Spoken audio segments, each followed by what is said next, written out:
All right, Shalom, Israel, Shalom, Shalom. First and foremost, I'd give all praise, honor, and glory to Yahweh, by Hashem Mashiach, Malaki Washai. That is to say, Yahweh being named the Heavenly Father, who the world will call God, and Yahweh Shai being named His only begotten Son, who the world ignorantly called Jesus Christ. This brother Kasadia from WFI Jersey, Philly. And we getting right into it. We're going into Romans 11. We breaking down the strongholds in these last days.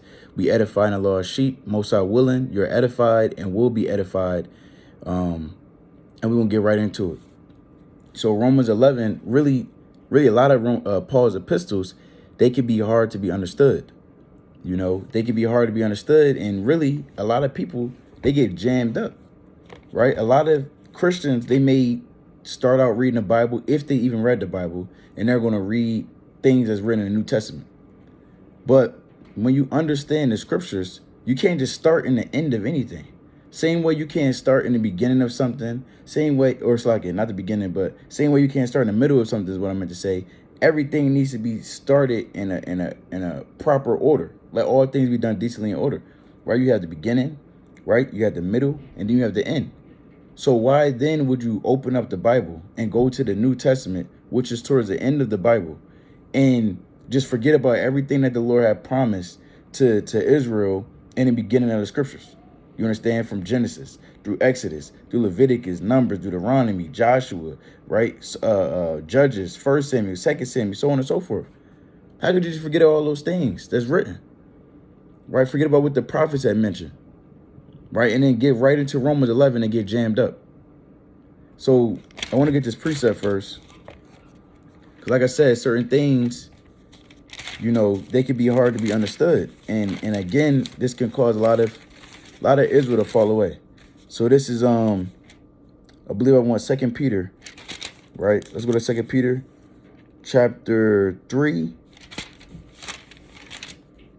2 Peter chapter 3, and I'm going to start at I'll start at 14 real quick. Wherefore, beloved, seeing that ye look for such things, be diligent that ye may be found of him in peace, without spot and blameless. And account that the long suffering of our Lord is salvation. Right? It's salvation to who though? Salvation is for Yasha'Allah. Right? I'll tell you that in the book of Luke chapter 1 and verse 68 and 69, that salvation, right? Or the Lord is going to come for his, let me get it real quick. I want to show you something real quick. If you haven't seen it before, right? If you haven't seen this before, in St. Luke, chapter 1 and verse 68, right? This is milk. It says, blessed be the Lord God of Israel, right? For he had visited and redeemed his people. Verse 69 is the point, and had raised up a horn of salvation for us in the house of his servants, David, right? And I'm going to read on actually. It says, as he spake by the mouth of his holy prophets, which have been since the world began, that we should be saved from our enemies. So Israel will be saved from their enemies. This is who salvation is preached to, Israel, so that Israel can be saved from their enemies. Who's their enemies? Right, the heathen. Who are the heathen? All the other nations that's not Israel. So let's go back to this in 2 Peter chapter 3 and verse 15.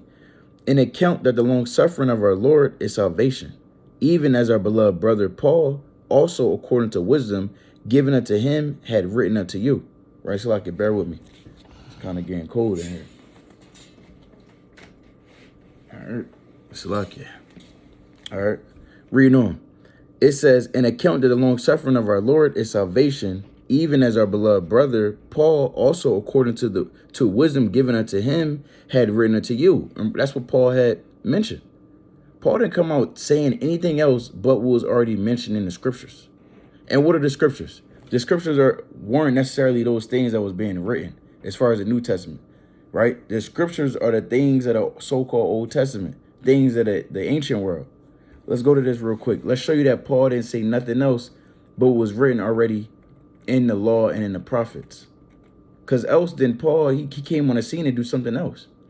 But he didn't come on the scene to do anything of his own merit. He came to fulfill the will of Yahweh Shem Shai, as all the mighty men and servants and apostles and prophets have done. This is the book of Acts, chapter 24, and I'm going to start at verse 14. I start at 13. Neither can they prove the things whereof they now accuse me. And a lot of men, they come and they speak different things. Right? They speak different things against the apostles, the prophets. They spoke different accusations against Yahushua. Right? They speak different accusations against us. You understand? It says, but this I confess unto thee, that after the way which they call heresy, so worship I the God of my fathers, believe in all things which are written in the law and in the prophets. Right? So Paul believed everything that was written in the law and the prophets.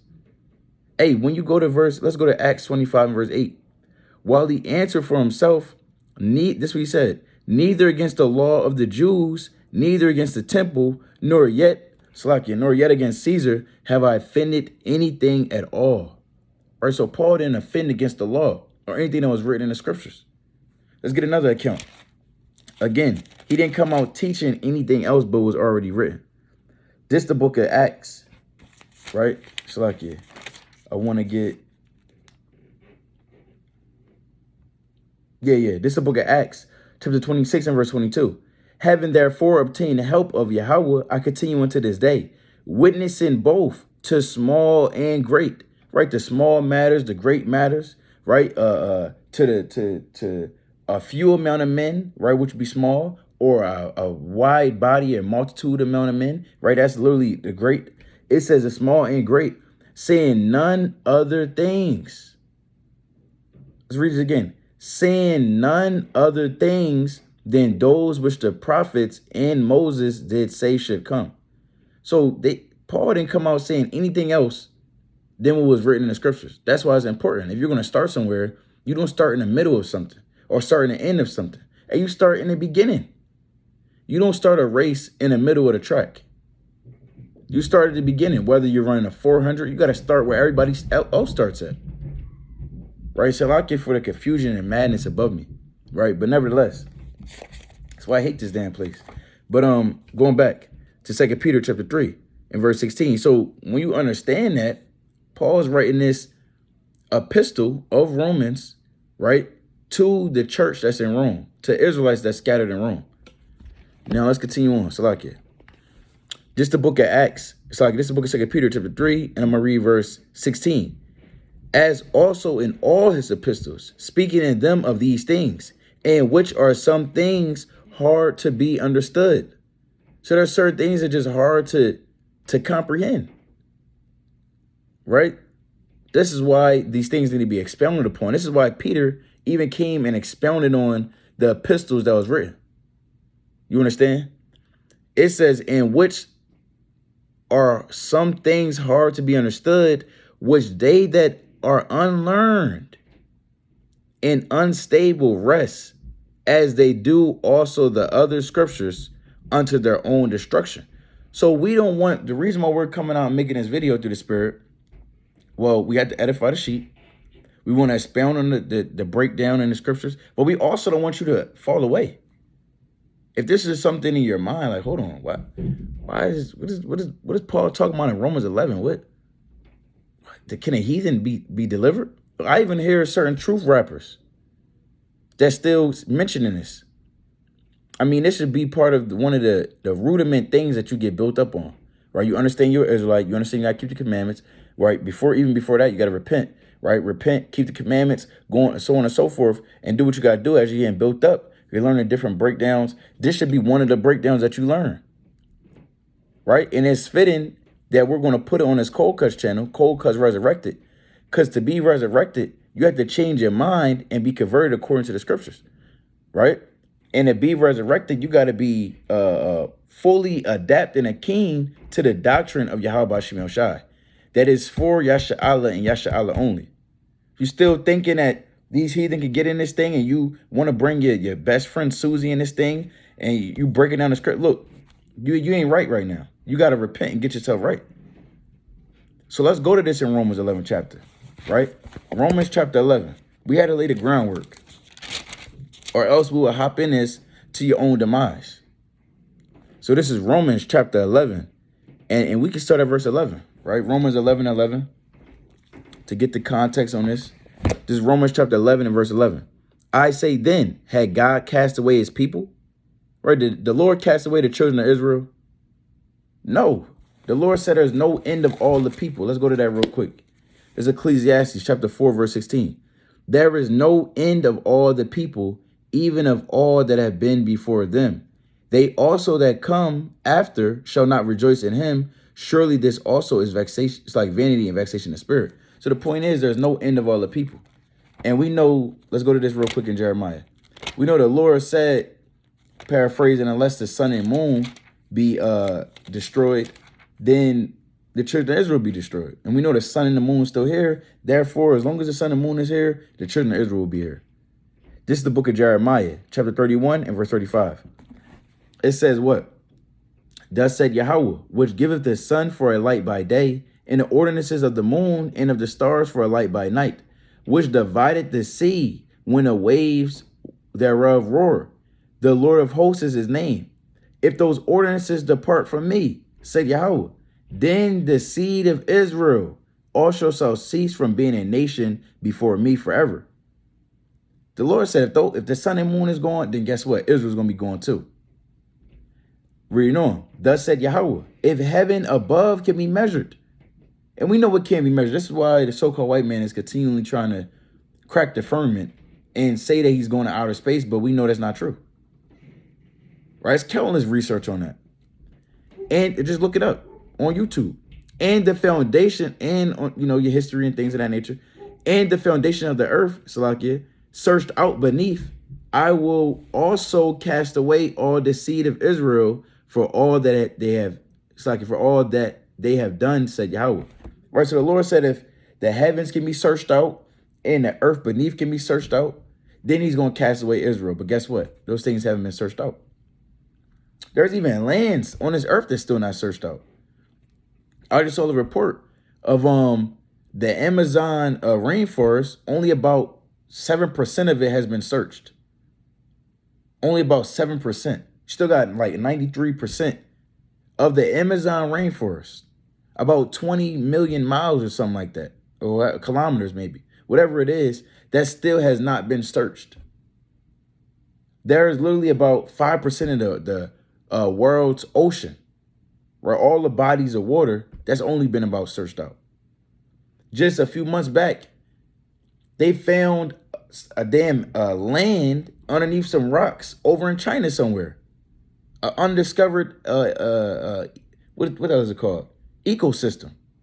They had different birds and different animals that haven't been ever documented in, this so-called history. Well, to the knowledge of the so-called white man. So now these Moabites, these Chinese men, they're over there searching it out. And they're trying to, figure out what species is such and such. Go look these things up. Now, hey, even on those levels, those things aren't searched out. How much more the heavens? You understand? So let's go back to Romans 11. We didn't want to spend too much time on that, but let's continue on. This is Romans 11 and 1. I say, then had God cast away his people? God forbid. For I also am an Israelite of the seed of Abraham of the tribe of Benjamin. Yahweh had not cast away his people, which he foreknew. Wot ye not? It's like this incense, kind of get up in the nostrils. But continue on. It says, won't ye not what the scripture said of Elijah, how he maketh intercession to Yahweh against Israel, saying, Lord, they have killed thy prophets and digged down thine altars, and I am left alone, and they seek my life. And you can read about this in 1 Kings chapter 19 and verse 13 on down. Chiefly 18 is the point. But what said the answer of Yahweh unto him? I have reserved to myself 7,000 men who have not bowed a knee to the image of Baal. And the point is, the Lord always keeps a remnant. There's always a remnant. Literally, this chapter, I have it in my Bible. The title of the chapter, it says, a remnant remains. What is that remnant? Is a remnant talk about all the nations of the earth? How is that a remnant? That's all the nations of the earth. It's so-called 7 billion people on the earth. So that's not talking about the heathen being brought in this thing because they never were in this thing. You understand? The promises are the promises. The Lord doesn't lie. He doesn't change. He doesn't switch up for no man. So continuing on. So if he promised in the Old Testament, so-called Old Testament, that the children of Israel has the promises, the blessings placed upon Abraham because of the love he had for our forefather Abraham, placed upon Isaac, placed upon Jacob, placed upon Judah, placed upon Benjamin, Levi, Ephraim, Simeon, Manasseh, Naphtali, Issachar, Zebulun, Gad, Reuben, Asher. If those blessings, Zebulun, if I didn't say that, if those blessings were upon those 12 tribes, the Lord is not going to take those blessings and also give it to everybody else too. Then how was that blessings? That just means everybody got it. You understand? So continuing on. But what said the answer of Yah? Oh, read this already. Verse 5. Even so then at this present time, also there is a remnant according to the election of grace. There's a remnant according to the election of grace. Who's this remnant? Let's see what Peter was talking about. This remnant or this election is talking about the children of Israel, the elect, right? Chiefly those 144,000 men, but you have the 1/3, right? Which are men, women, and children who's going to be delivered out of this land. This is 1 Peter chapter 1 and verse 1. Peter, an apostle of Yahweh Shai Mashiach, to the strangers scattered throughout Pontus, right? So he's apostle, and he's writing this epistle to the strangers. Another word for strangers are those as exiled. Another word for strangers are so-called Gentiles, right? Israelite foreigners that scattered throughout Pontus, Galatia, Cappadocia, Asia, and Bithynia. It says elect according to the foreknowledge of Yahweh through sanctification of the Spirit unto obedience and sprinkling of the blood of Yahweh Shai Mashiach, grace unto you and peace be multiplied. And we know, if you didn't know already, like I said, this should be relatively the milk. When you link this up, this goes into James chapter 1 and verse 1. Right, classic. James 1 and 1. James, a servant of Yahweh and of the Lord Yahweh Shai Mashiach, to the 12 tribes which are scattered abroad, greeting. So we know Israel, the 12 tribes of Israel are scattered abroad. We're everywhere. We're in every land. Let's go to Tobit. This is the book of Tobit, right? It's the book of Tobit, chapter 13, and I'm going to go to verse 3. Tobit 13 and 3, and it reads, confess him before the Gentiles, ye children of Israel, for he has scattered us among them. So Israel has been scattered amongst the Gentiles. If I was scattered amongst gangbangers, chances are I'm a gangbang. If I was scattered amongst some murderers and some crooks and some thieves, chances are I'll be a murderer, I'll be a crook, I'll be a thief. Chances, right? So if you don't know who you are and you lost your heritage, chances are you're going to be like the other people. Because you don't know who you are, you think you're them because you're amongst them. If you ever saw damn Fresh Prince, you got Carlton. He's lit. Now his parents, they from the hood. But Carlton, he never was a part of the hood. Although he's an Israelite, he doesn't know he's an Israelite. He don't even consider himself so-called black or so-called African American. He's literally growing up in that white school system, preppy school system, right from his youth up. And he's now brainwashed to see all the different people and all the different perks and allure of suburban LA and Bel Air. And now he's indoctrinized to be like that. So he don't really understand and be able to empathize with his people because he's never been a part of his people. Although he's by blood amongst the nation of Israel, his mind is going astray because he never known. Right? So that's simply what happened with us. We literally, our mind was never, it wasn't in this society connected with realizing we're the children of Israel. This is why we were in darkness and slept for a long season of time. But now the Lord is using different men on the highways and byways to bring out those conditions and let our people know who we are that we fit the people of the Bible who are disconnected from the heritage based off of prophecy. You understand? So that's what the Lord says he's going to scatter the children of Israel amongst the Gentiles. That's what it means to be scattered. That's what it means to be a stranger. That's what Romans 11 is speaking about. So let's go into it. Let's go back into it. All right. This is the book of Romans, chapter 11. And I'm going to go to verse 6 now. And if by grace, right, because the elect, they were chosen by grace, not based off the works.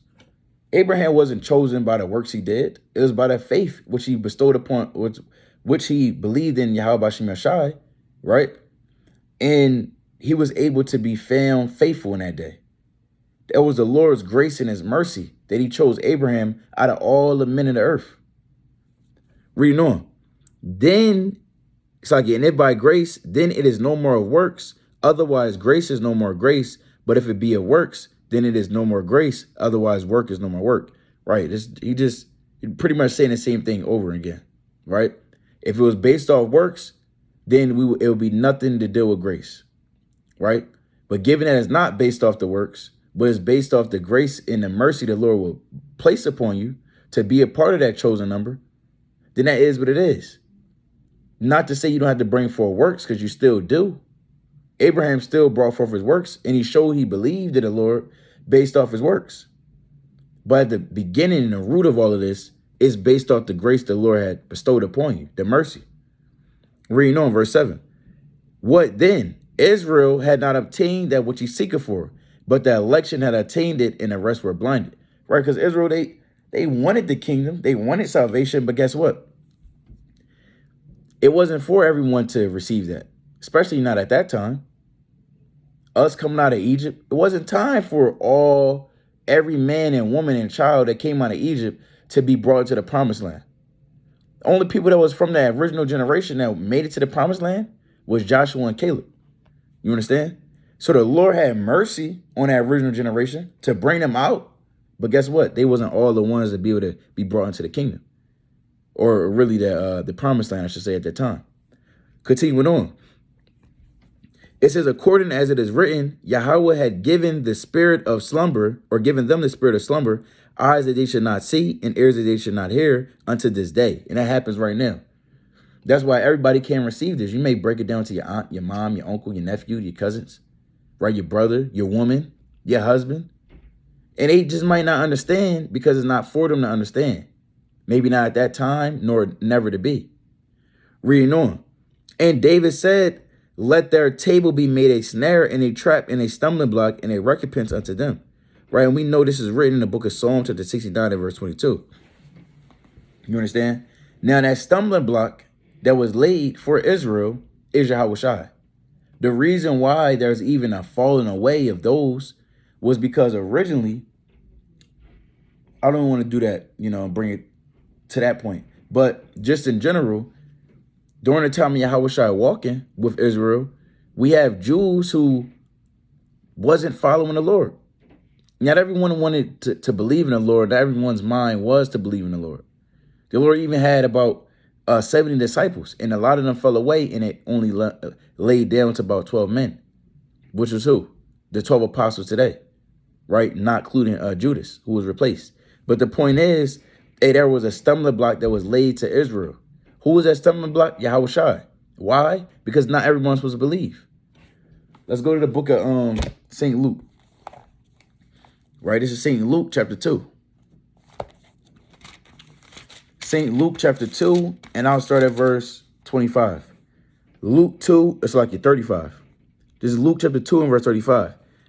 And Simeon blessed them and said unto Mary his mother, behold, this child, right, Yahweh Shai, is set for the fall and rising again of many in Israel, and for a sign which shall be spoken against. Yea, a sword shall pierce through thy own soul also, that the thought to many hearts may be revealed. So the Lord, he said as what? A fall and the rising again of Israel. He's set to cast away and to reconcile at the same time. He's set to remove those who's not called, but to bring those that was called back to the Lord. You understand? So this is what's going on in the rest of this chapter. Let's continue on. Romans 11 and verse 10. Let their eyes be darkened that they may not see, and bow down their back always. Right? And I'm going to get another precept on this stumbling real quick too. Your stumbling block. Let's go to Psalm chapter, Salakia. This Psalm 118. Right? 118, and I'm going to go to verse 18. No, 22. Salakia. Psalm 118 and verse 22. It says what? The stone which the builders refuse is become the headstone of the corner. This is the Lord's doing. It is marvelous in our eyes. So the stone which the builders refuse. When you build, you're laying a foundation. Your foundation should be based upon the Lord, Yahweh Shai himself. If it's not based upon Yahweh Shai or Yahweh by Shem Yahushai, this word, this truth, then guess what? That foundation is no foundation at all. All right? So we have men in Israel who was not building upon the Lord. We still have men right now. They'll rather build upon the cobblestone. They'll rather build upon Catholicism. They'll rather build in the pulpit in the Christianity church with the handkerchief and wiping the sweat glands that's just bursting with lies and blasphemy. They will rather build with the things and the tools of this world opposed to serving Yahweh by Shem Yahushai and keeping the commandments and believing and teaching the people. You understand? So that's the stone that the builders refuse. That's Yahweh Shai. He's that stone that all men that is building in these last days, you must build upon. If you don't build upon Yahweh Shai, then you enter it in another way and you're not going to make it. So let's continue on in Romans chapter 11. This is Romans chapter 11 and verse 11. It says what? I say then, have they stumbled that they should fall? It says, God forbid, but rather through their fall, salvation is come unto the Gentiles for to provoke them to jealousy. So who is they that stumbled that they should fall? This is talking about the Jews. Did they stumble so that the Lord can get rid of the Jews and that they won't be a part of this thing?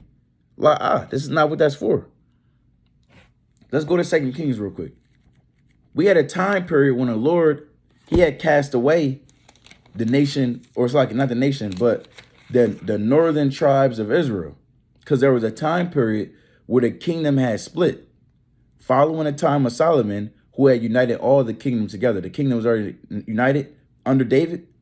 David ruled for 40 years, give or take, if I'm not mistaken. Then Solomon ruled for about 40 years. After Solomon, you have Solomon's son, Rehoboam, who comes in the scene in 1 Kings, the 12th chapter. From there is a evil that he brought forth. I just put it out there, you know, he's being evil. And the kingdom was rent from Rehoboam, and it was split into two. You have the southern kingdom, and you have the northern kingdom. Southern kingdom being under Rehoboam, right, from the tribe of Judah. Northern kingdom following under Jeroboam, who built 2 golden calves, and they stopped worshiping Yahweh by Shem Yahushai. Really, Yahweh at the time, Yahweh had not been revealed to him. So, with that being said, hey, you have northern kingdom that was cast away. They went in captivity 722 BC to 720 BC. They kind of forgot about the Most High. The Lord brought them over to this part of the world, which you can read about in 2 Kings, 17th chapter, verse 4 on down. 2 Ezra chapter 13, verse 40 down to 45. Read about the history, the secular history, and things of that nature to validate and verify how we know that the northern tribes are the Israelites. Also, according to Deuteronomy 28, verse 49 down to 50.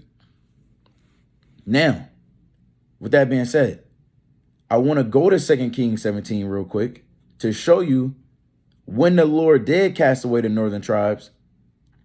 The really is known as the house of Ephraim or even the house of Israel, and left only the house of Judah, which is the southern tribes. So this is 2 Kings chapter 17, and I'm going to go to verse, I think I want to start at, I'll get 18 to show you what I was just mentioning. Man, this is, yeah, let's get this. 2 Kings chapter 17 and verse 18, right? Because to understand Romans 11, remember, where is Paul getting this from? We read earlier, he's really teaching from what was already written. That's why often it says in his scriptures, or the scriptures that the epistles that he wrote, right? And in the New Testament, it says as it is written, meaning it's somewhere else. Where else? In the Old Testament. So this is the book of 2 Kings 17 and 18. Therefore, the Lord was very angry with Israel and removed them out of his sight.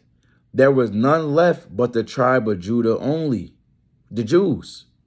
And Judah kept not the commandments of the Lord their God, but walked in the statutes of Israel which they made. And the Lord rejected all the seed of Israel, and afflicted them, and delivered them into the hand of spoilers, until he had cast them out of his sight. For he rent Israel from the house of David. And he made Jeroboam the son of Nebat king. And Jeroboam drave Israel from following the Lord, and made them sin a great sin. For the children of Israel walked in all the sins of Jeroboam, which he did. They departed not from them, until the Lord removed Israel out of his sight, as he had said by all his servants the prophets. So was Israel carried out of their own land to Assyria unto this day. Now, this isn't talking about all 12 tribes of Israel. When the Lord's saying Israel right here in this context, he's saying the majority of them. The majority of Israel were Ephraim, Simeon, Manasseh, Gad, Reuben, Naphtali, Zebulun, Issachar, right? If I'm not mistaken one. So that's the majority, right? Even at that point, Dan. Now, when you further read in the scriptures, especially in the book of Hosea, it goes a little bit further into the concept of how Israel, the northern tribes, really were removed and what it even meant. Let's go to this. Let's go to the book of Hosea, chapter 4 and verse 17. This Hosea chapter 4, I'll start at 16. And it reads, For Israel slideth back as a backsliding heifer. Now the Lord will feed them as a lamb in a large place, right? And the Lord had killed them, right? I have a book, and you could go into this book known as The Destruction of the Indies, right? And it goes into the different atrocities that happened to the so-called Hispanics and Native Americans over in this land, in this part of the world, the Western world. Reading on, verse 17. Ephraim is joined to idols, let him alone. So the Lord said, look, Ephraim, which is the top tribe of the northern tribes, whom all the northern kingdom have followed, hey, they joined themselves to idols. Hey, they got down with spiritual idolatry. Hey, guess what? Or spiritual fornication and adultery. Guess what? They're going to be given over to that. Don't even deal with them. I'm casting them away. I'm removing them from my sight. Let's go to Hosea 9 and 17. This Hosea chapter 9, and I'll start at 16 again. It says what? Ephraim is smitten, their root is dried up, they shall bear no fruit. Yet though they bring forth, yet will I slay even the fruit, so like the beloved fruit of their womb. My God will cast them away, because they did not hearken unto him, and they shall be wanderers among the nations. So that's what the Lord had did. He cast them away. He got rid of them. So when you read in the New Testament, you only really going to see chiefly Jews, Judah, Benjamin, Levi, who followed the Lord. You understand? Because even when you read later on in 1 Kings, you understand, in 1 Kings, the 12th chapter, you understand that Benjamin had joined themselves with Judah, right? And even when you read the book of Ezra, right, you get the understanding that Levi, Benjamin, and Judah, they dwelt in Jerusalem. So let's go back to Romans 11 real quick. So I had to show you that because that concept has to be fresh in your mind. So this is Romans chapter 11 and verse 11. I say, then have they stumbled that they should fall? God forbid, but rather do their fall. Salvation is come unto the Gentiles for to provoke them to jealousy. So now that we already established that the northern tribes, they had fell away already. They left the Lord cast them away. They became wanderers among the other nations. If you're wandering amongst the nations and you don't know who you are, and the Lord casts you away to not know who you are, then you're going to become like the other nations. That should be evident and plain. with that being said, given that they were cast away and the Jews were only following the Lord, when the Jews did not follow Yahweh Shai, now they'll stumble as well. They was able to stumble. Not that they should fall completely and be completely done away with, but they didn't believe in the Lord, Yahweh Shai, so now it allowed what? The northern tribes to come back in too. That's righteousness. Their fall, it allowed their brothers to come back too. Let's read on. It says, Slakia. It says, through their fall, salvation is coming to the Gentiles for to provoke them to jealousy. And it says Gentiles. When you go into this word, that word literally just means nation. Right? It's not talking about necessarily the heathen. Because remember, I showed you in Tobit chapter 13, verse 3, that we were considered Gentiles. Let's get some more precepts. Right? Let's go to the book of let's go to, I want to get this real quick.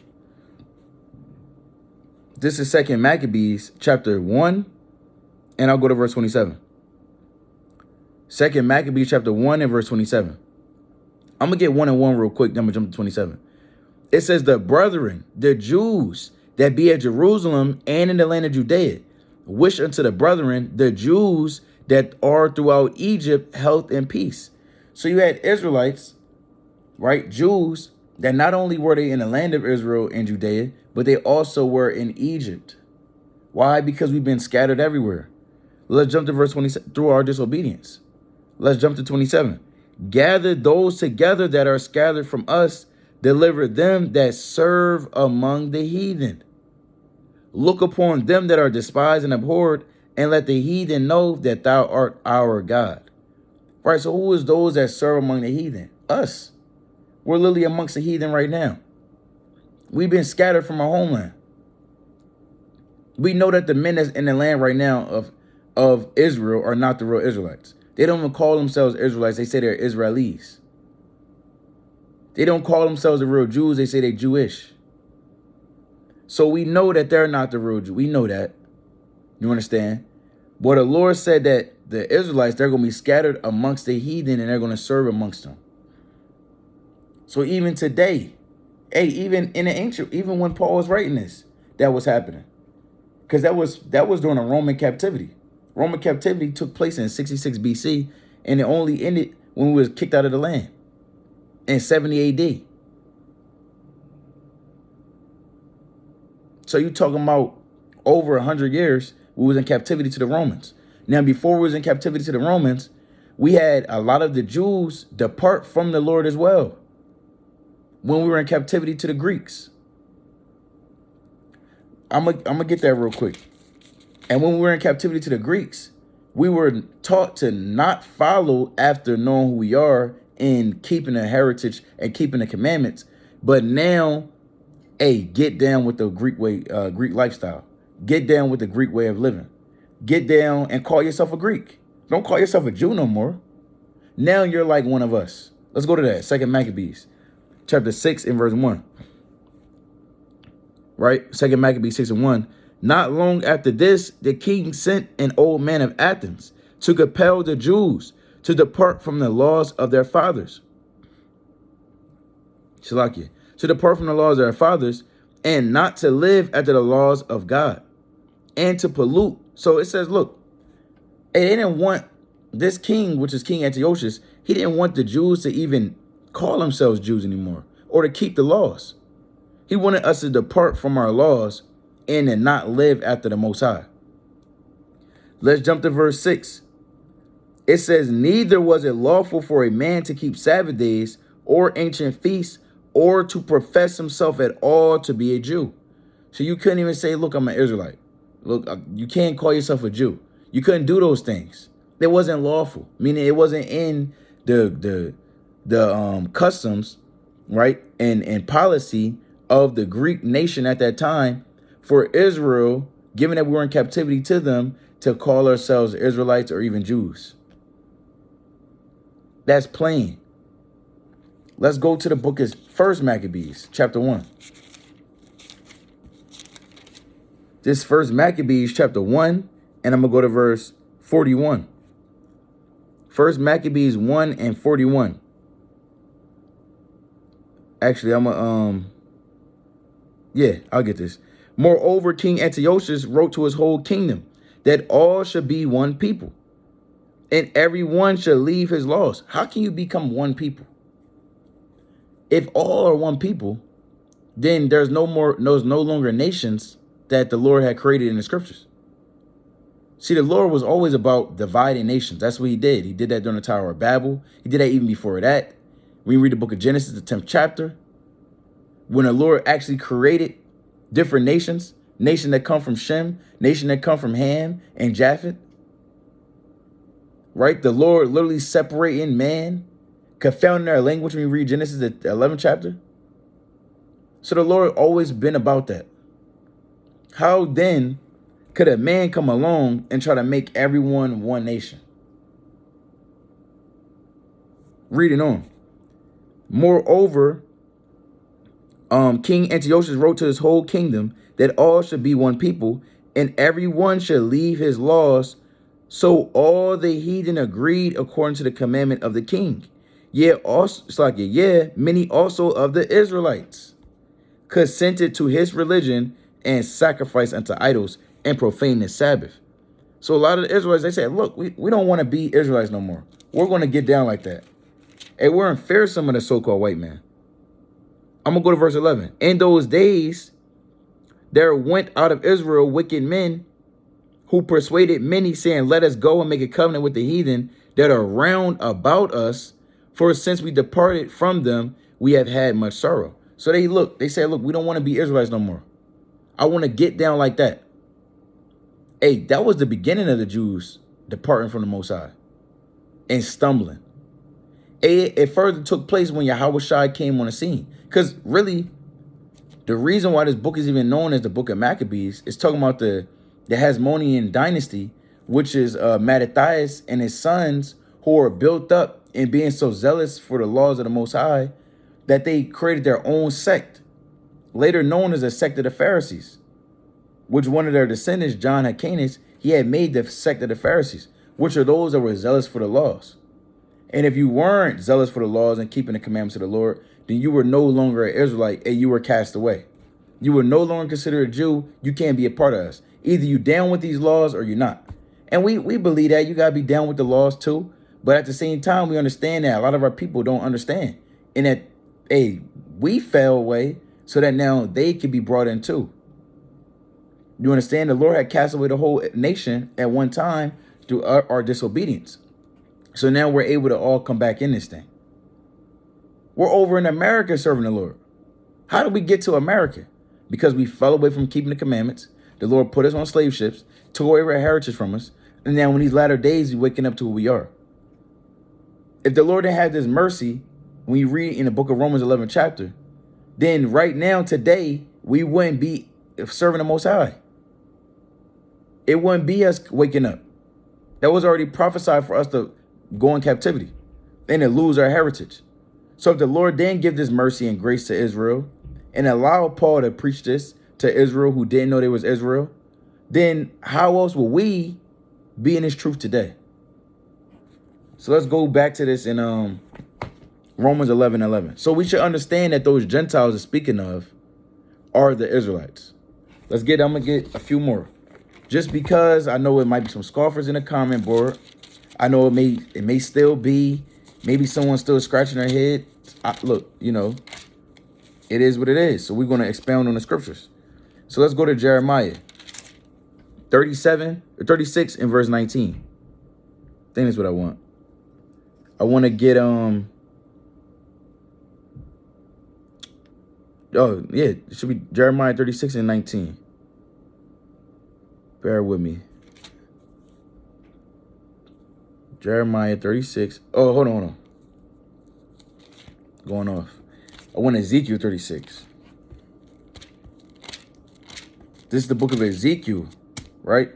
Chapter 36. Yeah, come. And I'll start at verse 19. It says, and I scattered them. I'll start at 17.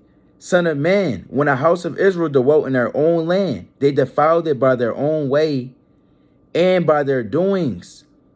Their way was before me, as the uncleanness of a removed woman. Right? So the Lord said we was so wicked, it was as if we were on our menstrual cycle, like a woman. Reading on. Wherefore I poured my fury upon them for the blood that they have shed upon the land, and for their idols wherewith they had polluted it. And I scattered them among the heathen, and they were dispersed through the countries. According to their way and according to their doings, I judged them. And when they entered unto the heathen, whither they went, they profaned my holy name, when they said to them, these are the people of the Lord, and are going forth out of his land. So that's the point. Israel, we forsook the Lord forsook us and sent us away amongst the heathen, and therefore he's going to gather us amongst the heathen. We can read on. But I had pity for my holy name, which the house of Israel had profaned among the heathen, whither they went. Therefore saying to the house of Israel, thus said the Lord Yahweh, I do not this for your sakes, O house of Israel, but for my holy name's sake, which ye have profaned among the heathen, whither ye went. And I will sanctify my great name, which was profaned among the heathen, which ye have profaned in the midst of them, and the heathen shall know that I am Yahweh, said the Lord Yahweh, when I shall be sanctified in you before before their eyes. For I would take you from among the heathen and gather you out of all countries and will bring you into your own land. When did this happen? According to prophecy, when did this take place? Right, exactly. This is talking about a future time. We're going to be gathered out of this land, America, out of Europe, out of China, out of wherever else we at, because we're scattered all abroad. We're going to be brought out of these lands and be brought back to our land. It was never a time in the scriptures where there was no Israel at all in their land prior to us, or after us, I should say, after us coming out of the land of Egypt. It was always a remnant that was in that land. Jeremiah was in that land of Israel. He was able to teach and still prophesy in Jerusalem. Right? You had Daniel. You had different Israelites. Really, Daniel was placed in captivity in 605 BC, and Ezekiel was placed in 597. But you always had Israelites who was able to go back to their land. Right? There was the poor of the land. You read about that when you read Nehemiah. Nehemiah was able to go back. Ezra went back. Zerubbabel went back. You had Israel that was always there. Even Yahushua, when you read the New Testament, you have Israel who's in the land of Israel. They were in captivity to the Romans. You have Roman tetrarchs and rulers who pretty much came to that land and taxed the land. But we were still in that land. So there's no time other than this right now where we'll be taken out of our land, placed and scattered to all the other lands. And for the Lord to say, when you're in the other lands, I'm going to gather you out of those lands and bring you back to your homeland. Right? So that should really be plain. But again, I'm going to just get another verse. Lord willing, just continue to nail that hammer or nail in the coffin. Right? With this hammer, so to speak. And it's the book of Ezekiel, chapter 37. And I'm going to get verse 21. It says, and say unto them, I'm going to get 19. It says, say unto them, thus said the Lord Yahweh, behold, I would take the stick of Joseph, right? Northern tribes, which is in the hand of Ephraim, and the tribes of Israel, his fellows, and will put them with him, even with the stick of Judah, and will make them one stick, and they shall be one in mine hand. When did this happen? When did this take place? Because according to prophecy, or even just according to history, again, northern tribes went in captivity to Assyria in 722 BC. Before anyone scoffs, get to this point in the video. If someone is scoffing, timestamp this part of the video, put this in the comment section, and have this person answer this question. If the northern tribes went in captivity to Assyria in 722 BC, they were, from there, you can read other accounts in 2 Kings 17, in 17 and 20, verse 24, where they were taken out of their land and they were brought to the land of Assyria. And then when you read 2 Ezra chapter 13 and verse 40, down to 45, they left the land of Assyria. They didn't go back to Israel, but they went to another country where never mankind dwelt, known as the land of Arsareth. We know that land of Arsareth, when you look it up, that word, it literally means Americas. So we know that if those northern tribes left and went to the Americas, right? From the time period of 720 BC on up. In Ezekiel, he went in captivity in 597 BC. That's a total of about 100 and some years. When did this account ever get a chance to take place? Because following this, Northern Kingdom still didn't return back to the land. You had us going to there was in the Babylonian captivity, of course. It started at 605 BC, 597 BC, 586 BC, the 3 different times they besieged us. We was in that captivity to about 536 BC, to the Medo-Persian Empire.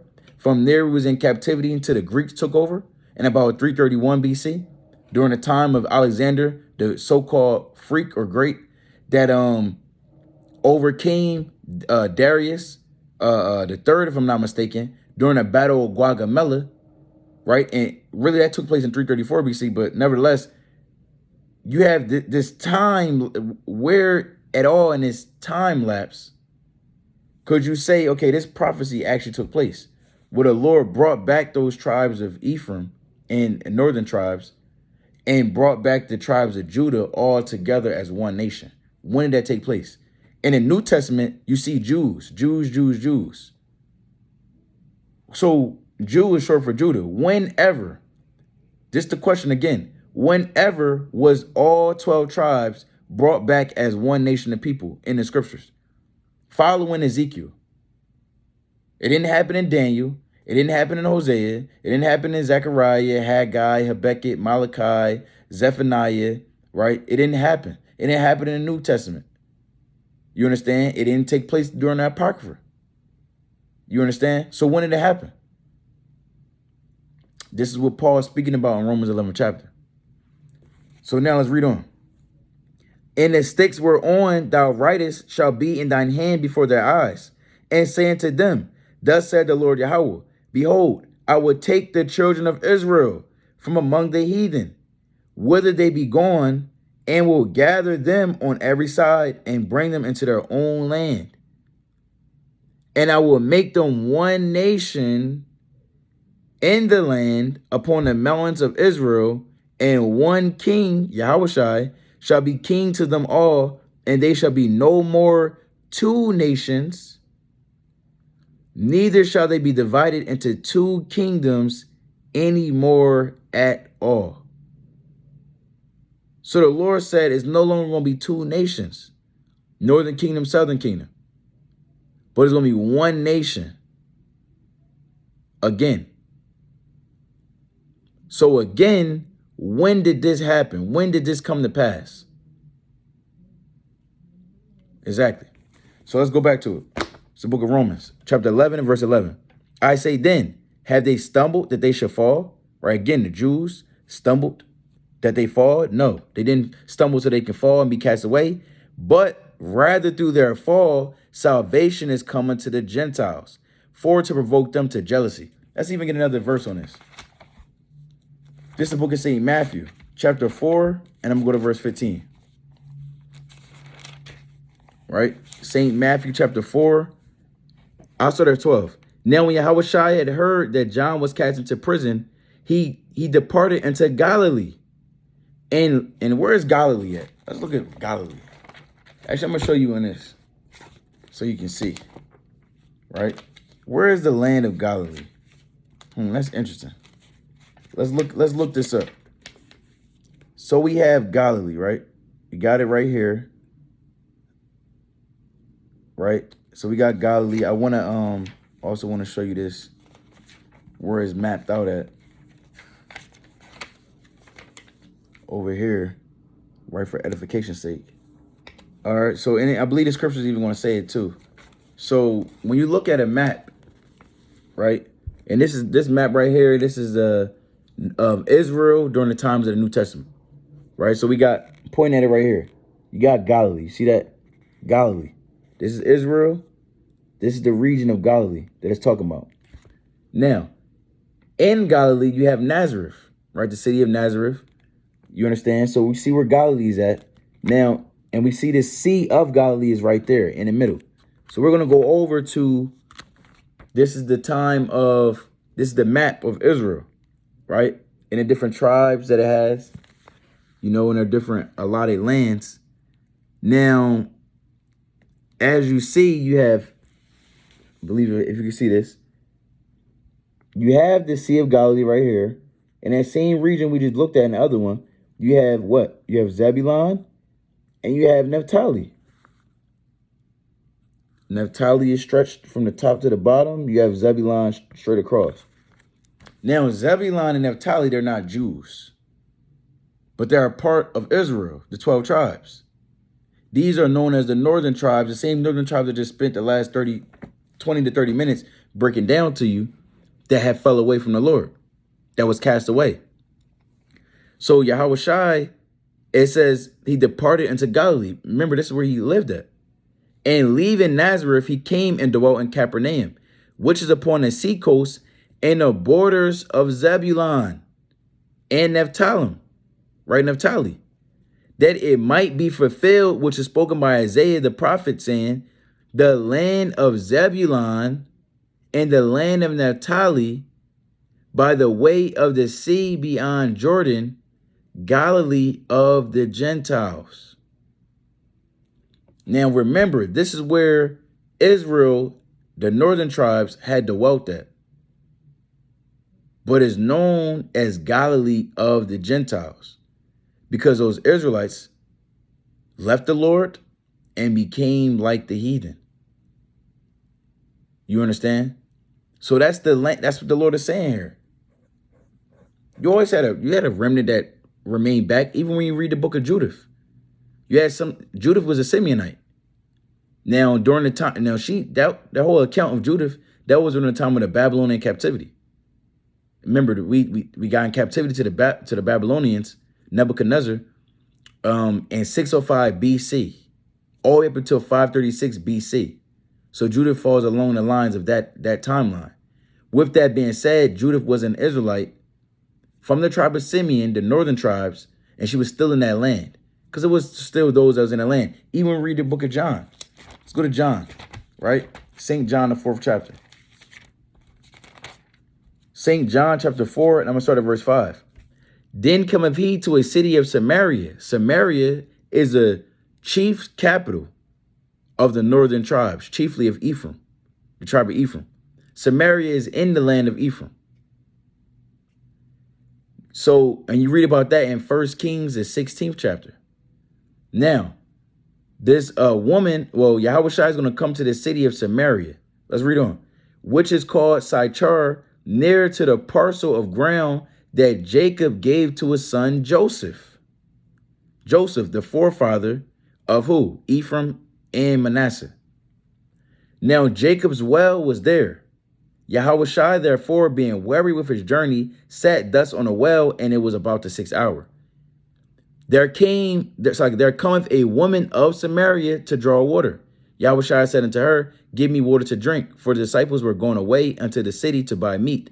Then said the woman of Samaria unto him, how is it that thou, being a Jew, askest drink of me, which am a woman of Samaria? For the Jews have no dealings with the Samaritans. So remember, we read in Hosea 4:17, the Lord said, Ephraim is joined to idols, let him alone, meaning don't deal with him. She understood this. That's why she said, she said, the Jews, they have no dealings with the Samaritans. Why are you even speaking to me?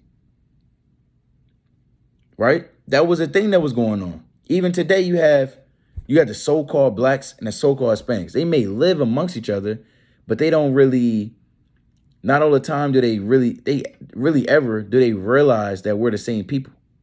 So the Hispanics deal with the Hispanics, the so-called blacks deal with the blacks. You understand? Not knowing that we're one nation of people. Now I'm going to jump to verse 11. The woman said unto him, Sir, thou hast nothing to draw with, and the well is deep. From whence then hast thou that living water? Art thou greater than our father Jacob, which gave us the well, and drink thereof, and his and his children, and his cattle? So she said, look, are you greater than our father Jacob? So this woman of Samaria, which would be considered a Gentile, right? She's an Israelite. She just said her forefather Jacob had gave those Samaritans that land or that well. Jacob, name was changed to Israel. He had 12 sons. So therefore, we know this woman is an Israelite. We could put that together. Right? It really should be plain. So let's go back to it. Let's go back to Romans now. So now we kind of, Lord willing, we got some of them stumbling blocks down. That's what you got to do. You got to break it down, man. So you can be built back up in his root and foundation, being the first fruits of Yahweh Shem Yoshai. So this is Romans chapter 11 and verse 12 now. Now, if the fall of them be the riches of the world, and the diminishing of them the riches of the Gentiles, how much more their fullness? So the fall of Israel, the fall of the Jews, that brought forth this grace now that the 12 tribes can come back together. Now, once the 12 tribes are back together, what is it going to be when we're all as one nation? It's going to be magnification of Yahweh Shem Yoshai. It's going to be rulership forever. It's going to be living and being amongst each other in peace and harmony. Reading on, verse 13. For I speak to you Gentiles, inasmuch as I am the apostle of the Gentiles, I magnify mine office. If by any means I may provoke to immolation them which are my flesh, and might save some of them. But if the casting away of them be the reconciling of the world, if the Jews had to be cast away so that the world can be reconciled, what should the receiving of them be but life from the dead? Now, it says, for if the casting away of them be the reconciling of the world. To be reconciled, meaning you're literally restored. When you go into that word reconcile, look it up. Pause the video, or if you're watching on your computer, keep the computer open, look on your phone real quick, look up the word reconcile. You're going to see it literally means to restore or restoration. So the Lord is saying these Jews, they had to be cast away so that the world can be reconciled. When was the world ever as one?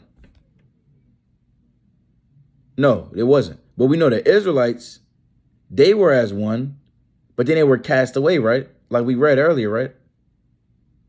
So the Lord is saying the Jews had to be cast away so that the whole nation, which is that world, can be brought back together.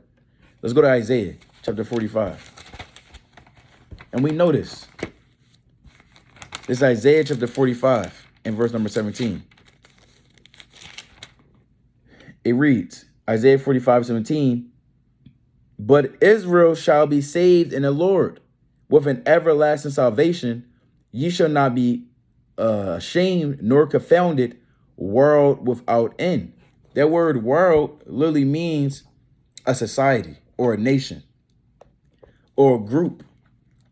Even when you go, we go to the book of Hebrews, the first chapter, right? This is the book of Hebrews chapter 1 and verse 2. It says, had in these last days spoken unto us by his son, whom he had appointed heir of all things, by whom also he made the worlds. This word worlds means what? Different societies, right? It's plural, right? Different groupings of people.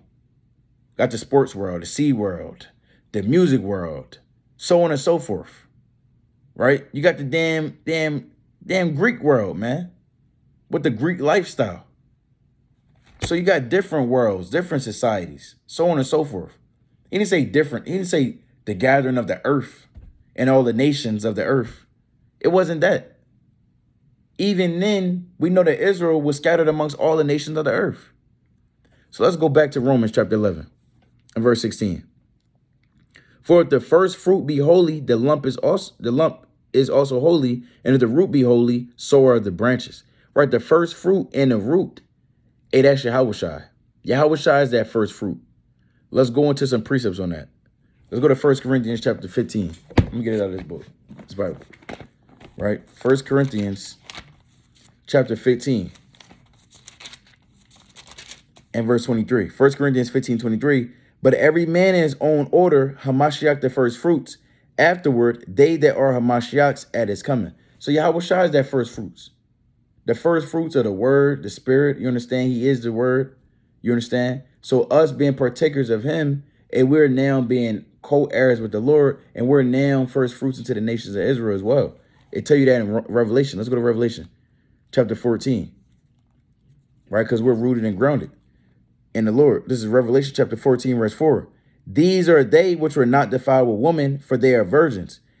These are they which follow the Lamb, right? So the elect, Lord willing, we make it, and we're part of that if we endure to the end. But the elect are those that follow the Lamb, whithersoever he goeth. These were redeemed from among men, being the first fruits unto Yahweh and to the Lamb. So we got to be joined in with the Lord to be a part of that elect number. You understand? And it's of the grace of the Most High. So let's get some precepts on Yahweh Shai being that root as well. We know that he's that rock, right? Root mean foundation. You go into the ground, you got roots in the ground. You understand? You go into the tree doesn't become a tree without the roots of the tree. You understand? That's that foundation, that beginning. So we know we got to be built upon the Lord Yahweh Shai. Let's go to Ephesians chapter 4, or actually Ephesians 2. This is Ephesians chapter 2. And I'll start at verse 12. I believe that's what I want. No, 20. Ephesians chapter 2 and verse 20.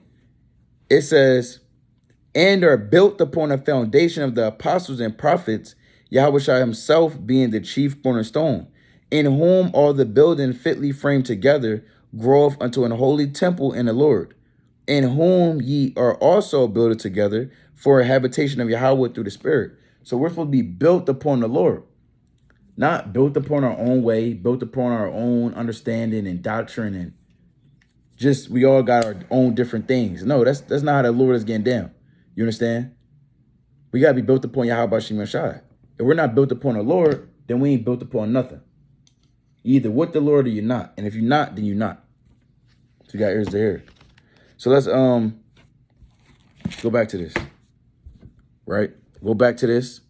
Now it also said, and if the root be holy, so are the branches. Let's go to the book of John, chapter 15. Because we know that even vines, they have roots, right?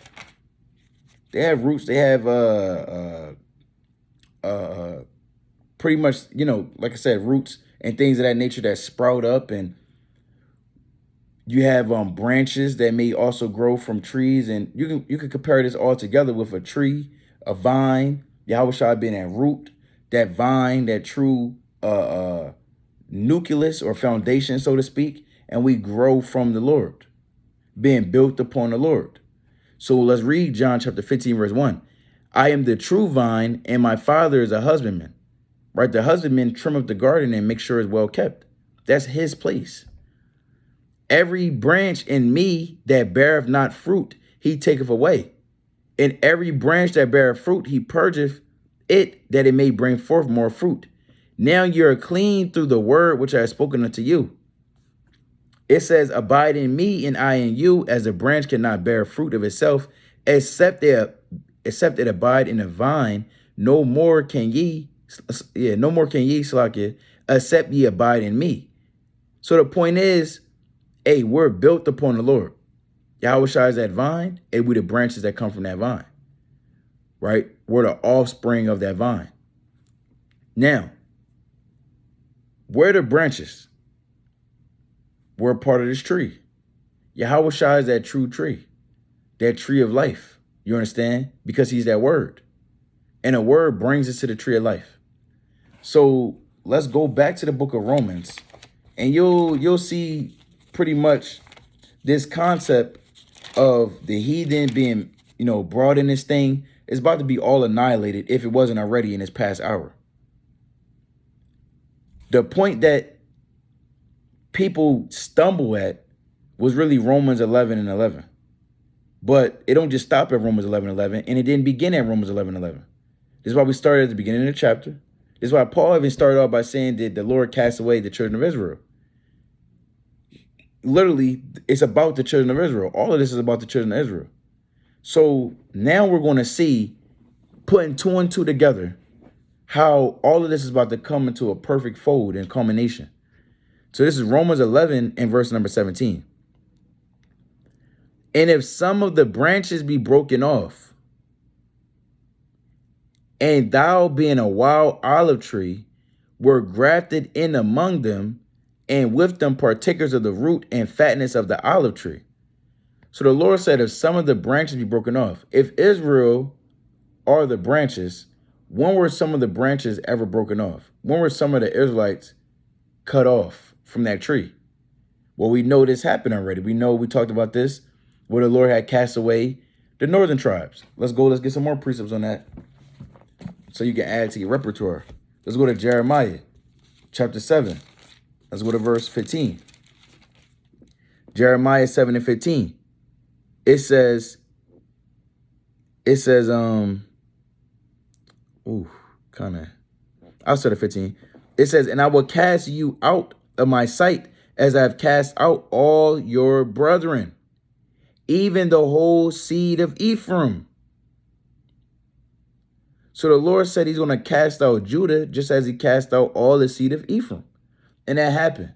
He left Judah around, brought Yahweh, because if Judah was gone, then Yahweh, it wouldn't be prophecy, or the prophecy wouldn't be fulfilled. The Yahweh came from the seed line of David. Because how would they even know? Judah wouldn't even be continued. You understand? So the Lord came from the seed line of David. Yahweh, Hebrews 7 and 14, comes from the tribe of Judah. Revelation chapter 5, verse 5. So those prophecies must have needed to be fulfilled. Now, and even Malachi, it's like in Micah, the 5th chapter, verses 1 on down. Right? Coming from Bethlehem, being of the tribe of Judah. Now, those things need to happen. Now, while Yahweh came from the tribe of Judah, the Jews were still around. Them not following the Lord, that allowed the fall of the Jews, and for really all of Israel now to be gone, except that elect. Now to bring back the elect according to that grace. So now the northern tribes can come back. Now even the Jews who got done with the Greek lifestyle and their offspring didn't know they're Israelites, but now they believe in the Lord and they're coming back to their heritage. Now they can come back too. And if they were scattered in any other land, maybe there was amongst the Ethiopians or amongst the Egyptians, they can be brought back too. Like Acts the 8th chapter, you have the Ethiopian eunuch, who's an Israelite that lived amongst the Ethiopians, who was brought back into the Lord. So you even got Acts the 10th chapter. You got the centurion. You got Cornelius, an Israelite, but nevertheless he grew up amongst the Romans.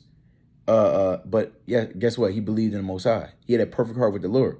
We know no other nations can have a perfect heart with the Lord because the Lord is not dealing with nobody else. And you only can know that but based off reading the so-called Old Testament. You understand? Which doesn't just go away. Hold on, let me just show you this real quick. Actually, I'm going to get it out of this one because this got the, show you this real quick.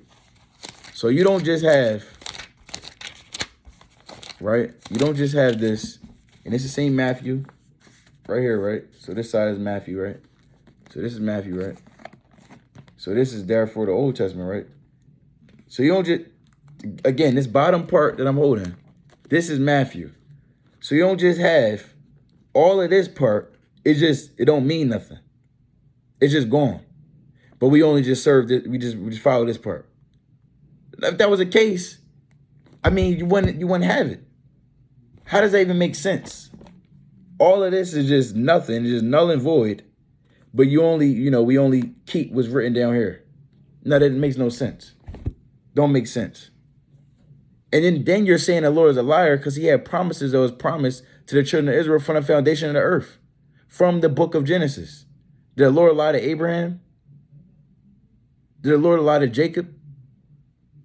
Did the Lord lie to Moses with the blessings and the promises he gave to Israel in the wilderness?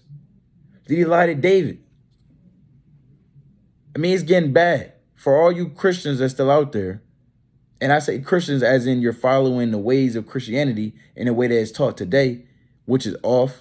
Not following and being a real Christian as a follower of the Lord, knowing that you're from the tribe or the 12 tribes of Israel, whether you're from Judah, Benjamin, Levi, so on and so forth. Keeping the ways of the Lord, following the actual traditions that's in the scriptures, and not the ways of men. Hey, you got to get out of that, man. Most are willing, if you was still in that thing and you watch this video and you got the understanding, maybe this was a stumbling block to you, guess what? Lord willing, hey, you repent, you come in this thing and you go 10 times harder. Because now we living in the last days and any given second, all hell could break loose. So we got to start playing games. So again, those branches that was broken off, that was Israel, right? The northern tribes. Let's go to Ezekiel chapter 11 and verse number 15. Son of man, thy brethren, even thy brethren, the men of thy kindred, and all the house of Israel holy, are they unto whom the inhabitants of Jerusalem have said, get you far from the Lord, unto us is this land given in possession. See that? So you said all those that was in Jerusalem, they told all the house of Israel holy, meaning the northern tribes, yo, get out of this land because the Lord only got this land for us. It's getting hot, real hot. I need somebody that's watching this video, pin that precept in the comment section. Put the timestamp in there. Ask one of the Christian apologists to break that down. Let's go to verse 16. Therefore say, thus said the Lord Yahweh, although I have cast them far off among the heathen, and although I have scattered them among the countries, yet will I be to them as a little sanctuary in the countries where they shall come. So although the Lord got rid of us, he didn't really get rid of us. You understand? Let's go back to this. Let's go back to Romans. Romans chapter 11. So Lord willing, this is making sense. Reading on Romans 11 and 17. And if some of the branches be broken off, right? This is northern kingdom in this context. And thou being a wild olive tree. Who is this wild olive tree in the scriptures? Where did Paul get this from? It says, and thou being a wild olive tree. Where's this from? Is this a new concept? They just made out of the thin air. Oh, I'm gonna put this wild olive tree. Yeah, that's gonna get him. No, he got it. He was reading. Remember, he didn't offend in none of the word. So when he was talking about that, he was talking about what was already written in the book of what? Jeremiah. Remember, this is Romans 11 and what? 17? Let's read what Jeremiah said in Jeremiah 11 and 16. Jeremiah chapter 11 and verse number 16. What that say? Yahweh called thy name a green olive tree, fair and of goodly fruit, with the noise of a great tumult. He had kindled fire upon it, and the branches of it are broken. Hold on now. What is the Lord talking about?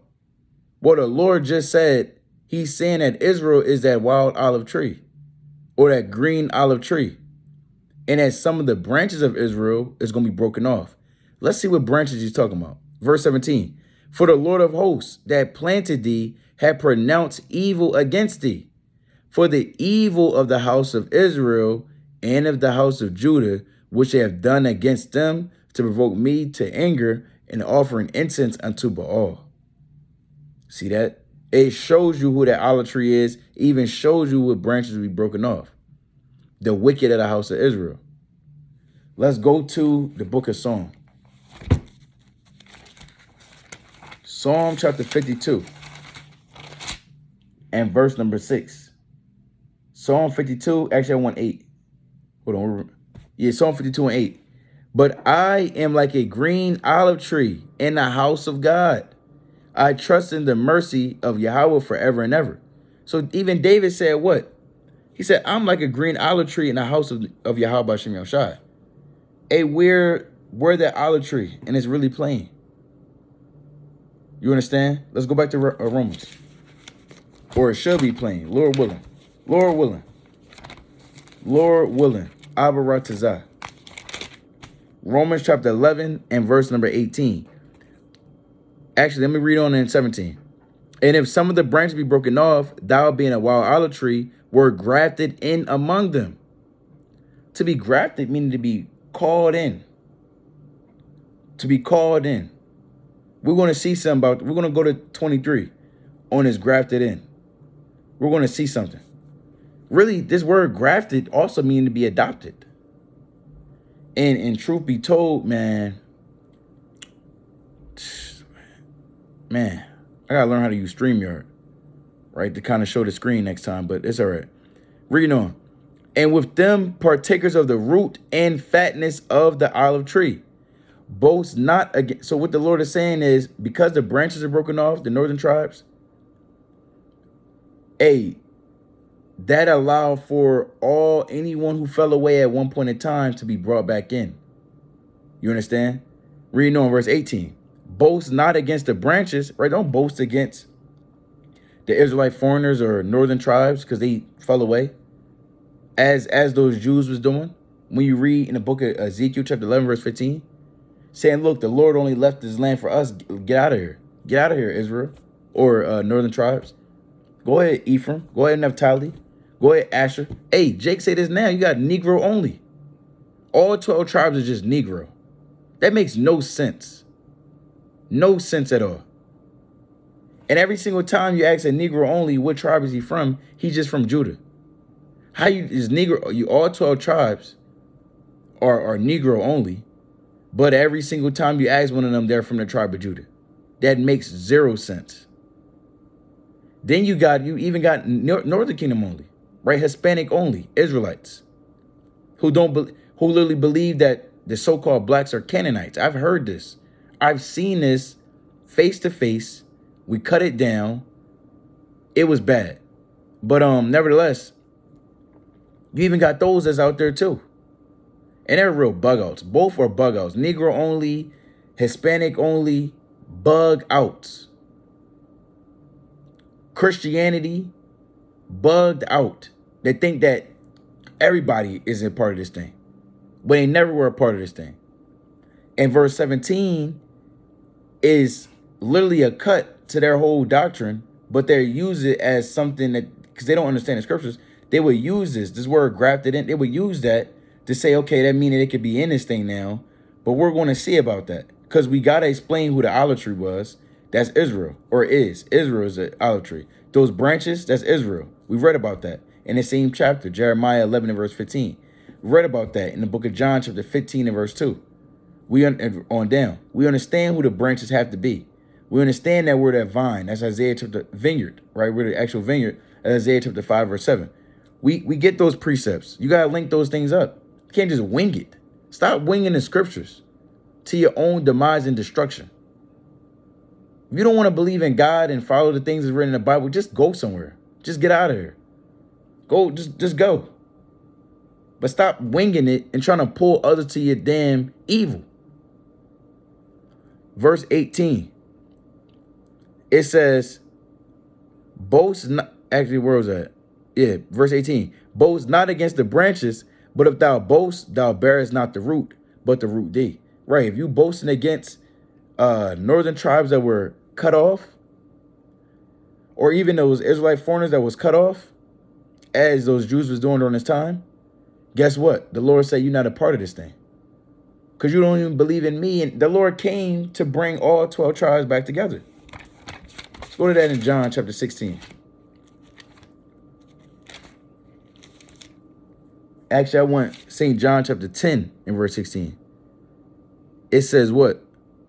And other sheep I have, which are not of this fold, them also I must bring, that they shall hear my voice, and there shall be one fold and one shepherd. This one fold is mentioning what we read in Ezekiel chapter 37 and verse 19 on down. That's what it's talking about. But let's get a mean cut that really should put the final nail in the coffin if you ever thought the Lord was coming back for anybody else, or die for anybody else, or salvation is for anybody else. Let's see. This is the book of St. John, chapter 11, and I'll start at verse 47. Then gathered the chief priests and the Pharisees a council and said, what do we? For this man doeth many miracles. If we let him thus alone, all men will believe on him, and the Romans shall come and take away both our place and nation. And one of them called it's like a name Caiaphas, being the high priest that same year, said unto them, ye know nothing at all. And we say that too. You know nothing at all. You don't understand that the salvation is for Yeshua, all 12 tribes.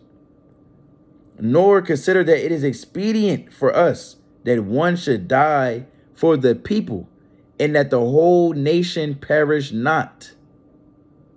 So Yahweh had to die for the people so that the whole nation of Israel isn't cast away. If Yahweh didn't die, then that grace won't come to us right now. So the whole nation doesn't perish, not just the Jews. And this spake he not of himself, but being high priest that year, he prophesied that Yahweh should die for that nation. Hold on. And not for that nation only, but that also he should gather together in one the children of God that were scattered abroad. Who were the children of God that were scattered abroad? Man, I don't know. That surely sounds like we was reading in Hosea. Surely sounds like we read in Ezekiel. That definitely is talking about the northern tribes that were scattered abroad. Even speaking of us who've been scattered abroad. Even speaking of the Jews on that time that were scattered abroad. You understand? Let's go back to this in Romans chapter 11. And now we have verse 19. Thou will say then, the branches are broken off, that I might be grafted in. Well, because of unbelief they were broken off. And thou standest by faith. Be not high-minded, but fear. So yeah, again, northern kingdoms were removed so that all Israel, they now can come back into this fold and all be as one. Let's read on verse 21. But if Yahweh spare not the natural branches, take heed lest he also spare not thee. Right, so if he got rid of them, he can get rid of you too. Just because you in this thing right now don't mean nothing. You can literally get plucked up and snatched and sifted out. Sifting season is about to be on this earth. We almost approaching that time of the Passover. Verse 22. Behold, therefore, the goodness and severity of Yahweh on them which fell, severity, but toward thee, goodness, if thou continue in his goodness. Otherwise, thou also shalt be cut off. Here's the point. Here's the point. Break this down, you Christians, apologists. And they also, if they abide not still in unbelief, shall be grafted in, for Yahweh is able to graft them in again. How can you be grafted in again? What does that mean? Remember, the word grafted literally means to be adopted. How can you be adopted in again? To word again means it was previously once there. It's a return. It's a repetitive action. So it happened already. You're going to do it again. I ran this race. I'm going to run again. You've been in this earth before. You're going to be in this earth again. These Israelites were a part of this thing. They were cast away. Then they're going to be back in this thing again. That's what it's talking about. That's what this whole chapter is about. Let's read on. And if it's not, then break that down. Read it on. For if thou were cut out of the olive tree. Now, who were cut out the olive tree? Who was cut out the olive tree? Please, we want the breakdown. If thou were cut out of the olive tree, which is wild by nature, and were grafted contrary to nature into a good olive tree, how much more shall these, which be the natural branches, be grafted into their own olive tree? Meaning what? We was in the world, doing the things of the world. We was able to be brought in. How much more the original 12 tribes of Israel, right? The so-called Hispanics and Native Americans, they also could be in this thing too, because we're all one nation. You understand? It says, for I would not, brethren, that ye should be ignorant of this mystery. He said, look, don't be ignorant of this mystery. What's the mystery? He going to tell you. Verse 26, going to cut everything. That's it. He about to cut it down and show you right now. Here's the mystery. plain. For I would not, brethren, that you should be ignorant of this mystery, lest ye should be wise in your own conceit, that blindness in part is happened to Israel, until the fullness of the Gentiles be come in, and so all Israel shall be saved, as it is written. That's the point. All Israel will be saved, as it is written. Again, all Israel shall be saved, as it is written. There shall come out of Zion the deliverer, and shall turn away ungodliness from Jacob. For this is my covenant unto them. Then I shall take away their sins. As concerning the gospel, they are enemies for your sakes, but as touching the election, they are beloved for the Father's sake. And you can kind of rest right there. The rest is going into, I mean, you can continue on, but it's really, you know, that was the point of the breakdown. That's the bulk of the confusion that's been led into the church. And we want to cast down those different heresies in these last days. Most High willing, you was edified. Lord willing, you continue to endure into the end. Kwame Yasharala. Shalom.